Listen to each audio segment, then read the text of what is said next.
Prinášame vám ďalšiu informatívu. Opakovanie je predsa matka múdrosti. Dajme si to teda takto. V srdci Európy pod majestátnymi Tatrami leží Slovensko. Krajina oslavovaná pre svoju úchvatnú prírodu a bohaté kultúrne dedičstvo. Pod týmto malebným povrchom sa však skrýva tieň, ktorý kazí jeho krásu a degraduje ho. Korupcia. Tento hlboko zakorenený problém nielenže odčerpáva verejné zdroje, ale narúša aj samotnú dôveru, ktorá spája spoločnosť.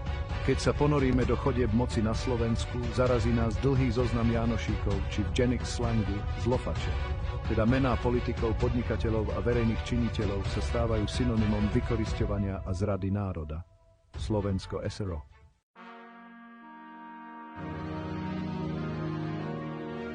Pád komunizmu na Slovensku priniesol so sebou prísľub slobody a prosperity. Táto transformácia však otvorila aj brány korupcie. Počas 90. rokov sa rýchla privatizácia štátnych podnikov stala živnou pôdou pre korupčné praktiky a etický bezmysel. Degeneráti sa zmocnili príležitosti. Pravdepodobne táto príprava deľby rozparcelovania krajín započala v roku 89. Osoby ako Vladimír Mečiar symbolizovali prepojenie politickej moci s osobným ziskom. Prvé roky slovenskej demokracie boli poznačené bojom o zdroje. Toto obdobie položilo základy kultúry korupcie, ktorá prenikla do rôznych úrovní riadenia. Ako sa budovali nové inštitúcie, pretrvávali staré zvyky manipulácie a úplatkárstva, čo spochybňovalo základy vznikajúceho demokratického systému. Historické pozadie korupcie na Slovensku je kľúčové pre pochopenie jej pretrvávania. Odráža komplexnú súhru historických, politických a sociálnych faktorov, ktoré krajinu ovplyvňujú dodnes.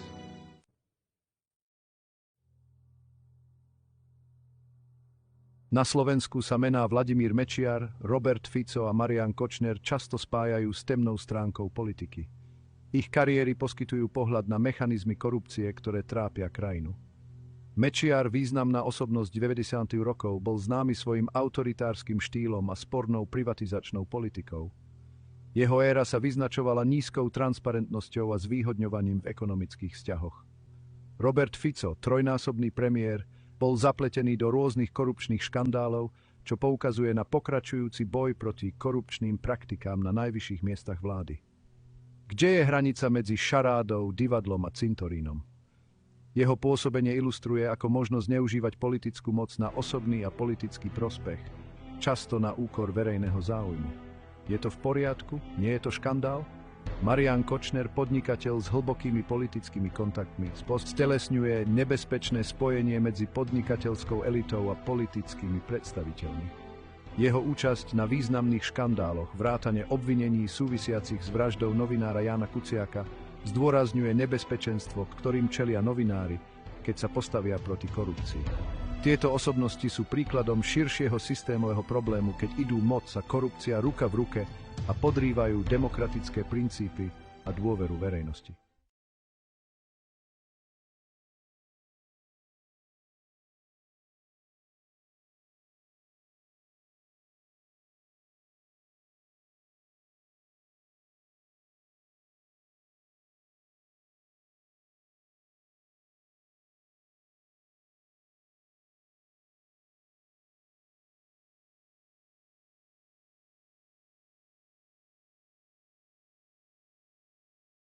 Jednotlivcov.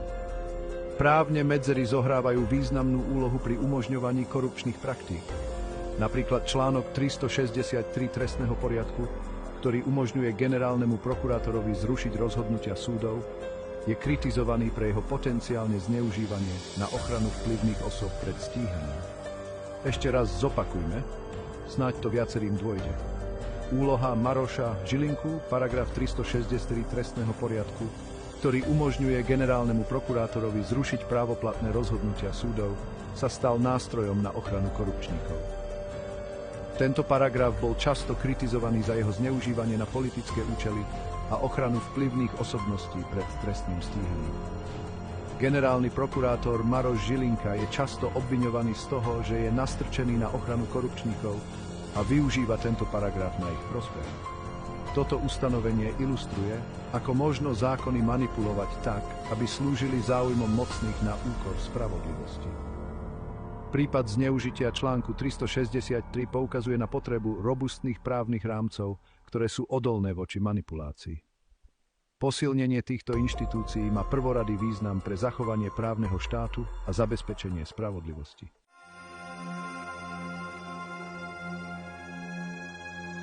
Známe korupčné kauzy. Kauza Gorila, ktorá vypukla v roku 2011, odhalila hlboko zakorenenú korupciu, spájajúcu politikov s obchodnými magnátmi v súvislosti s kontroverznými privatizačnými obchodmi. Škandál bol pomenovaný podľa tajnej operácie, ktorá zaznamenávala rozhovory dokazujúce vplyv finančnej skupiny Penta na štátne záležitosti. Tento prípad poodhalil rozsah a drzosť korupcie na Slovensku a vyvolal pobúrenie verejnosti a požiadavky na zmenu. Vražda investigatívneho novinára Jána Kuciaka a jeho snúbenice v roku 2018 znamenala pre Slovensko zlomový moment. Kuciak vyšetroval prepojenia medzi politikmi a organizovaným zločinom a jeho vražda spustila jeden z najväčších protestov na Slovensku od roku 1989. Táto tragická udalosť nielenže poukázala nebezpečenstvo, ktorému čelia novinári v skorumpovaných spoločnostiach, ale aj zmobilizovala verejnosť a medzinárodné spoločenstvo, aby žiadali prísnejšie opatrenia proti korupcii. Tieto prípady sú hrozivou pripomienkou všade prítomnej povahy korupcie na Slovensku a vysokých stávok, ktoré so sebou prináša boj proti nej. Zdôrazňujú naliehavú potrebu transparentnosti, zodpovednosti a robustného právneho systému na ochranu občanov a dodržiavanie demokratických hodnôt. NAKA a falošná spravodlivosť Národná kriminálna agentúra NAKA, ktorá má bojovať proti organizovanému zločinu a korupcii, je často vnímaná ako neefektívna a kolaborujúca s politickými a podnikateľskými elitami. Mnohé vyšetrovania sú zastavené alebo nikdy nedôjdu k súdu, čo vytvára dojem, že spravodlivosť je selektívna a slúži iba mocným. Prečo to spoločnosť toleruje? Kde je česť takej inštitúcie? Vyvstávajú z toho závažné otázky, skonštatovať môžeme. Občan je komplicom, ospravedlňuje nevedomosť? A čo v prípadoch, keď sa na nevedomosť nejde vyhovoriť? Norbert Böder a Tibor Gašpar. Norbert Böder, podnikateľ s prepojeniami na políciu a politikov, a Tibor Gašpar, bývalý policajný prezident, sú symbolmi prepojenia organizovaného zločinu a štátnych inštitúcií. Böder využíval svoje kontakty na zneužívanie informácií a korupciu, zatiaľ čo Gašpar zneužíval svoju moc na ochranu korupčných sietí. Všetkým čestným policajtom, expertom, špecialistom, najlepším z najlepších, čo Slovensko ponúka elite, muselo zacinkať. Skúste to vysvetliť. Stále nešrotuje?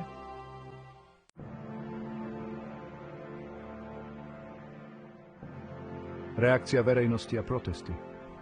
Reakcia verejnosti na korupciu na Slovensku bola hlasná a rozhodná. Vražda Jána Kuciaka bola katalizátorom jednej z najväčších sérií protestov v novodobej histórii Slovenska, ktorá viedla k významným politickým zmenám, vrátane rezignácie vtedajšieho premiéra Roberta Fica. Tieto protesty demonštrovali silu verejného sentimentu a požiadavku na zodpovednosť. Občianska angažovanosť na Slovensku zažíva oživenie a občania sú čoraz viac ochotní výjsť do ulic, aby bránili demokratické princípy a žiadali transparentnú, efektívnu a vizionárskú vládu, kompetentnú a odhodlanú viesť spoločenstvo, ktoré s dôverou zastupujú k blahobytu a príkladu celému svetu. Tieto hnutia sú silným svedectvom o úlohe verejnej kontroly v boji proti korupcii. Energia a odhodlanie týchto protestov odrážajú spoločnosť, ktorá už nie je ochotná tolerovať korupciu ako normu. Ide o kľúčový krok k spoločenskej zmene, kde verejná zodpovednosť môže významne odradiť od korupčných praktík.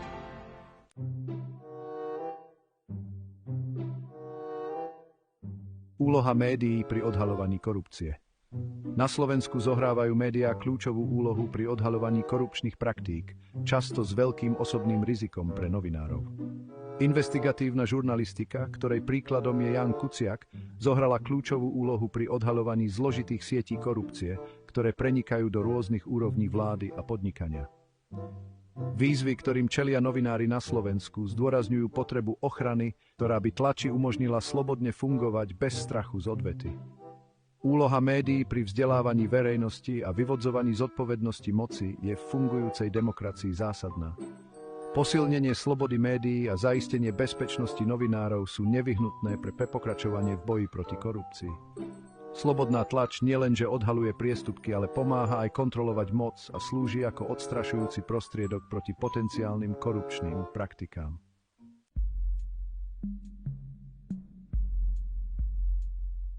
Z globálneho hľadiska nie je boj Slovenska s korupciou ojedinelý. Pozícia krajiny v Európskej únii jej však prináša špecifické výzvy a zdroje. Porovnanie so susedmi, ako sú Česká republika a Maďarsko, ktoré čelia podobným problémom, poskytuje kontext a potenciálne ponaučenia pre Slovensko. Medzinárodný pohľad je kľúčový pre pochopenie vonkajších tlakov a očakávaní, ktorým Slovensko čelí, najmä zo strany inštitúcií, ako je Európska únia. Tieto porovnania poukazujú aj na úspešné stratégie uplatňované inými krajinami, ktoré by Slovensko mohlo zvážiť. Pochopenie korupcie z medzinárodného hľadiska umožňuje komplexnejšie pochopiť tento problém a posilňuje význam globálnej spolupráce v boji proti tejto univerzálnej výzve.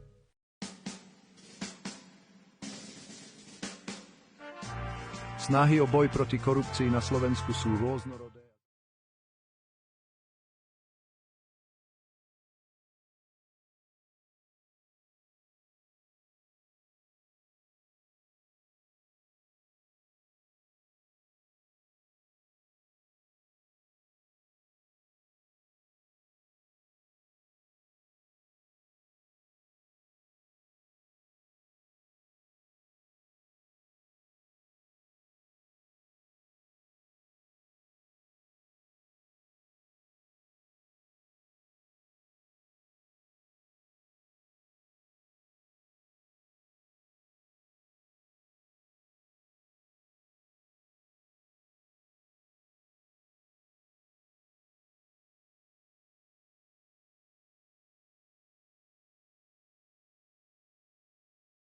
Aké výhody potom skutočne pre akcionára občana byť takej skupiny účastným?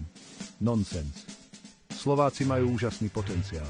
Pozastavme sa, zamyslíme i nechajme kormidlá kompetentným. Aká je vízia, ktorú máte pre vlast dedičstvo?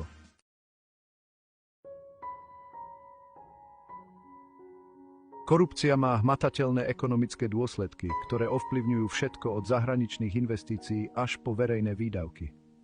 Na Slovensku korupcia narúša hospodársky výkon tým, že odrádza investorov, nesprávne alokuje verejné zdroje a zvyšuje náklady na podnikanie. Medzi dlhodobé ekonomické dôsledky korupcie patrí znížená konkurencieschopnosť a pomalší hospodársky rast.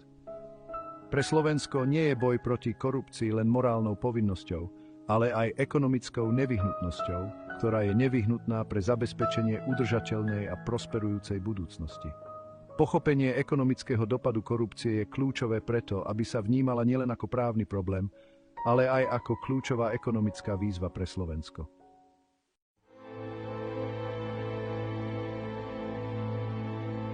Korupcia na Slovensku presahuje rámec ekonomických škôd, hlboko ovplyvňuje sociálne štruktúry.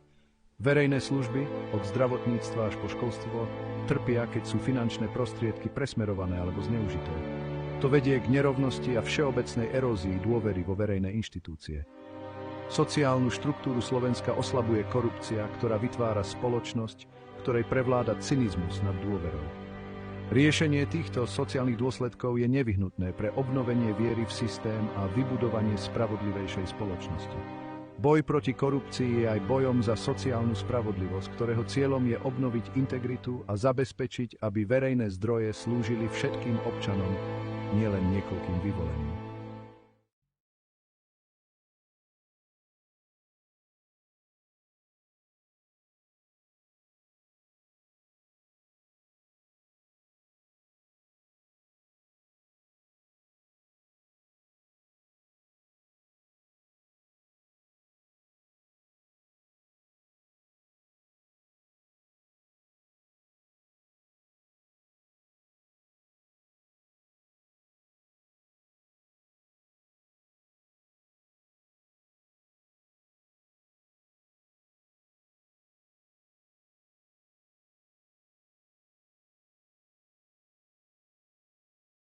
Činy a odhodlanie jeho obyvateľov a lídrov.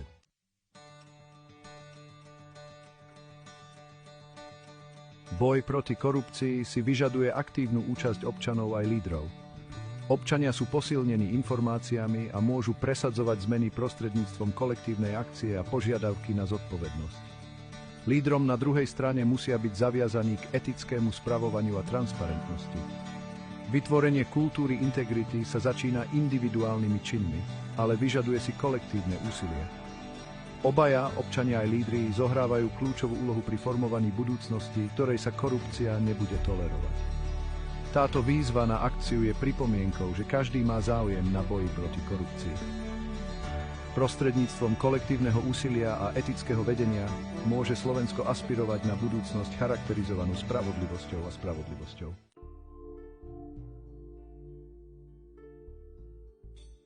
Korupcia na Slovensku je viac než len politickým problémom. Je to hlboký spoločenský problém, ktorý ovplyvňuje všetky aspekty života. Cesta k Slovensku bez korupcie je náročná, ale nevyhnutná. Vyžaduje si odhodlané úsilie všetkých sektorov spoločnosti podporovať transparentnosť, zodpovednosť a integritu. Na záver si pripomeňme, že boj proti korupcii sa netýka len zákonov a politík. Ide o budovanie kultúry čestnosti a dôvery. Pre Slovensko je cesta vpred jasná. Len vytrvalým úsilím a neochvejným odhodlaním môže národ dúfať, že prekoná túto hlboko zakorenenú výzvu a obnoví dôveru vo svoje demokratické inštitúcie. Toto komplexné nahliadnutie do hlbín korupcie na Slovensku nielenže objasňuje jej zložitosť, ale inšpiruje aj nádej a konanie smerom k transparentnejšej a spravodlivejšej spoločnosti.